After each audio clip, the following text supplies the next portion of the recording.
प्रिय शिष्यों, महाभारत भारतीय इतिहास और संस्कृति का एक ऐसा महाकाव्य है जो हमें अनगिनत जीवन उपदेश देता है। इस महाकाव्य के अनेक पात्रों में एक ऐसा व्यक्तित्व है जिसकी निष्ठा, त्याग और वचनबद्धता की चर्चा सदियों से होती आ रही है। यह व्यक्तित्व है भीष्म पितामह का, एक योद्धा, एक विद्वान और एक आदर्श पुत्र। परंतु आज हम भीष्म के गुणों की प्रशंसा नहीं करेंगे, बल्कि एक सवाल उठाएंगे जो आज के समय में भी महत्वपूर्ण है। कैसे भीष्म की व्यक्तिगत प्रतिज्ञा हस्तिनापुर के पतन का कारण बनी? शिष्यों, यह एक गहरा और विचारशील प्रश्न है। भीष्म जैसे महान योद्धा, जिन्होंने जीवन भर अपनी प्रतिज्ञाओं का पालन किया, कैसे एक कारण बने हस्तिनापुर के पतन के लिए? क्या उनकी प्रतिज्ञा धर्म के अनुकूल थी, या वह केवल एक व्यक्तिगत निर्णय था जो राष्ट्र के हितों के विरुद्ध था? आज हम इसी पर चर्चा करेंगे। शिष्यों, जब हम भीष्म की प्रतिज्ञा की बात करते हैं तो हमें यह याद रखना चाहिए कि उनकी प्रतिज्ञा केवल एक व्यक्तिगत निर्णय नहीं थी। वह प्रतिज्ञा उनके जीवन का आधार बनी। भीष्म ने अपने पिता शांतनु के सुख और हस्तिनापुर के भविष्य के लिए ब्रह्मचर्य का व्रत लिया, और इसके साथ ही उन्होंने सिंहासन का त्याग भी किया। उन्होंने यह प्रतिज्ञा पूरी निष्ठा और सम्मान से निभाई। इस प्रतिज्ञा में त्याग और बलिदान का एक अद्वितीय उदाहरण है जो आज के समाज में दुर्लभ है। एक ऐसा समय था जब भीष्म ने व्यक्तिगत सुखों और इच्छाओं का त्याग करके राष्ट्रहित को सर्वोपरि माना।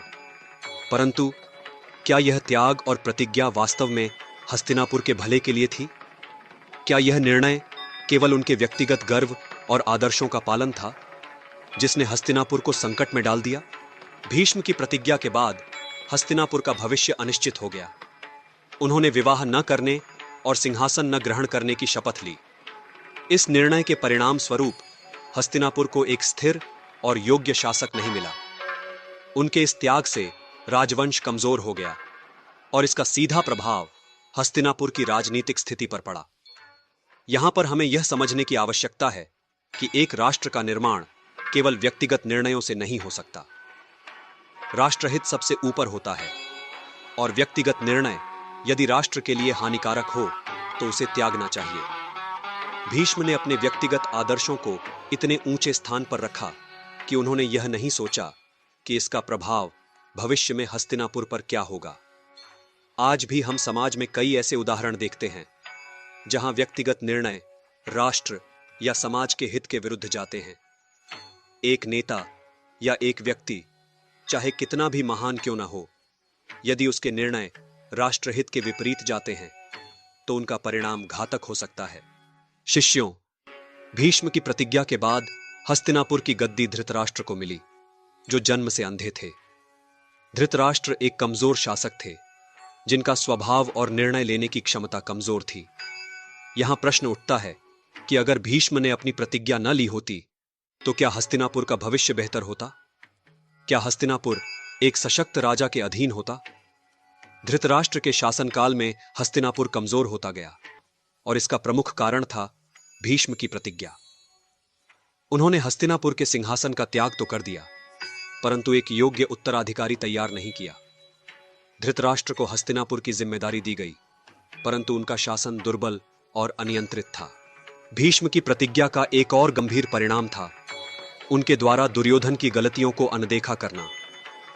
दुर्योधन ने अपने भाइयों और राज्य पर अत्याचार किए, परंतु भीष्म ने कभी खुलकर उसका विरोध नहीं किया। क्यों? क्योंकि उनकी प्रतिज्ञा ने उन्हें हस्तिनापुर के राजा और उनके निर्णयों के प्रति वफादार बना दिया। भीष्म, जो धर्म और न्याय के प्रतीक थे, अपने ही सिद्धांतों के विपरीत कार्य करने लगे। आज जब हम समाज में देखते हैं तो कई बार हमें भी अपने कर्तव्यों और निजी प्रतिबद्धताओं के बीच संघर्ष करना पड़ता है। परंतु हमें यह समझना चाहिए कि जब धर्म और न्याय का उल्लंघन हो रहा हो, तब मौन रहना भी अधर्म के समान है। भीष्म की चुप्पी ने हस्तिनापुर को अधर्म के मार्ग पर जाने दिया और अंततः इसका पतन सुनिश्चित किया।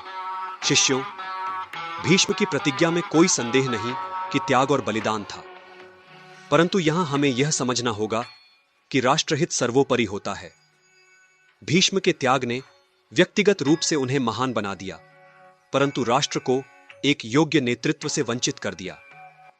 एक राष्ट्र का निर्माण केवल त्याग से नहीं होता, उसे सशक्त नेतृत्व, निर्णय लेने की क्षमता और न्याय की आवश्यकता होती है। यहां पर एक महत्वपूर्ण सवाल उठता है, क्या व्यक्तिगत प्रतिज्ञाएं, चाहे वे कितनी भी महान क्यों ना हो, राष्ट्रहित के आगे टिक सकती हैं?